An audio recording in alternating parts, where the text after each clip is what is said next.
কি কোন জায়গার আকাশের? আকাশের, জমিনের, আকাশ এবং জমিনে যা কিছু আছে সব কিছুর মানুষের, সমাজ এবং রাষ্ট্র সহ জীবনের সকল ক্ষেত্রের জন্য আল্লাহ হচ্ছেন সার্বভৌম ক্ষমতার একমাত্র মালিক। অতএব তিনি সমগ্র বিশ্বজগতের জন্য, সকল সৃষ্টির জন্য, মানুষের সমাজের জন্য, রাষ্ট্রের জন্য, জীবনের সকল দিক এবং বিভাগের জন্য একমাত্র আইনদাতা, বিধানদাতা, নিরঙ্কুশ শাসনকর্তা। কিন্তু আপনি যদি আল্লাহকে সার্বভৌম ক্ষমতার মালিক, আইন বিধানদাতা, শাসনকর্তা, সমাজ এবং রাষ্ট্র পরিচালনায় মেনে না নেন, অমান্য করেন, আল্লাহ কি আপনার প্রতি খুশি হবেন? চরম অসন্তুষ্ট হবেন। তাই গণতন্ত্রের মাধ্যমে সমাজ এবং রাষ্ট্র পরিচালনায় আল্লাহকে সকল ক্ষমতার মালিক অমান্য করা হয়। জনগণ নিজেরাই ক্ষমতার মালিক দাবি করে এবং এই গণতন্ত্রের মাধ্যমে আল্লাহকে আইনদাতা, বিধানদাতা, শাসনকর্তা অমান্য করা হয়। জনগণের ভোটে যারা এমপি তারা আইনদাতা বনে যায়, আর সরকার মন্ত্রী তারা শাসনকর্তা বনে যায়। তাহলে গণতন্ত্রের মাধ্যমে আল্লাহকে ক্ষমতার মালিক, সার্বভৌমত্বের মালিক, আইনদাতা, বিধানদাতা, শাসনকর্তা অমান্য করে মহানভাবের সাথে কুফরি করা হয়েছে, বিদ্রোহ করা হয়েছে। আর সাথে সাথে জনগণ নিজেদেরকে ক্ষমতার মালিক দাবি করে এমপিদেরকে আইনদাতা, মন্ত্রীদেরকে শাসনকর্তার আসনে বসিয়ে মেনে নিয়ে শিরক করেছে।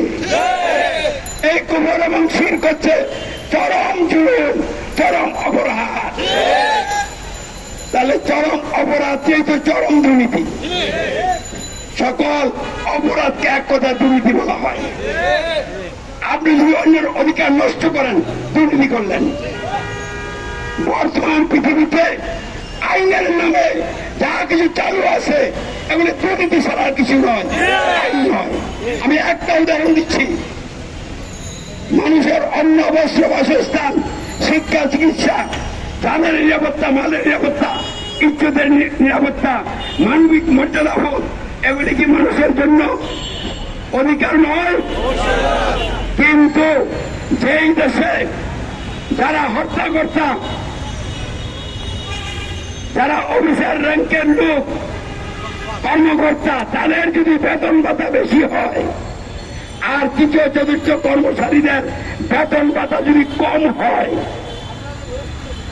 আর এই কারণে সাধারণ কর্মচারীরা যদি তাদের জীবন ধারণের জন্য প্রয়োজনীয় অর্থ না পায়, আর কর্মকর্তারা যদি বিলাসিতায় জীবনযাপন করে, এটা কি বৈষম্য নয়? এটা মারাত্মক বৈষম্য। বাংলাদেশ সহ, সৌদি আরব সহ, ইন্ডিয়া সহ, চীন, রাশিয়া সহ, আমেরিকা সহ প্রত্যেকটা রাষ্ট্রে যারা কর্মকর্তা তাদের বেতন ভাতা বেশি, সুযোগ সুবিধা বেশি, আর সাধারণ মানুষ দুঃখে দুঃখে মরছে। তাহলে এইসব নেতা নেত্রীরা বৈষম্য দূর করতে পারবে না, এরাই দুর্নীতিবাজ নেতা। অতএব আমি স্পষ্ট বলে দিচ্ছি, গণতন্ত্র, রাজতন্ত্র, সমাজতন্ত্র, সামরিকতন্ত্র, এইসব তন্ত্রের মাধ্যমে আল্লাহর বিরুদ্ধে বিদ্রোহ করা হয়েছে, আল্লাহর সাথে শরীক করা হয়েছে। ইন্না শিরকা লাযুলুন আযীম, নিশ্চয় শিরক হচ্ছে সবচেয়ে বড় জুলুম। তাহলে সবচেয়ে বড় জুলুম মানে সবচেয়ে বড় অপরাধ, সবচেয়ে বড় দুর্নীতি।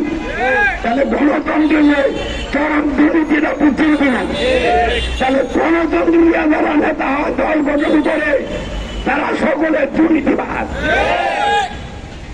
তাহলে গণতন্ত্র মানার জিনিস নয়, গণতন্ত্রকে অমান্য করতে হবে, অস্বীকার করতে হবে, গণতন্ত্রকে খতম করতে হবে, দমন করতে হবে।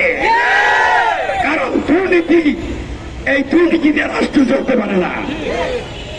তাহলে আজকে যারা বৈষম্য বিরোধী আন্দোলন করতে যাইয়া জীবন দিয়েছেন, আপনাদের মনের আকাঙ্ক্ষা, দেশের মানুষের মনের আকাঙ্ক্ষা দুর্নীতি এবং বৈষম্যমুক্ত সমাজ রাষ্ট্র গঠিত হোক।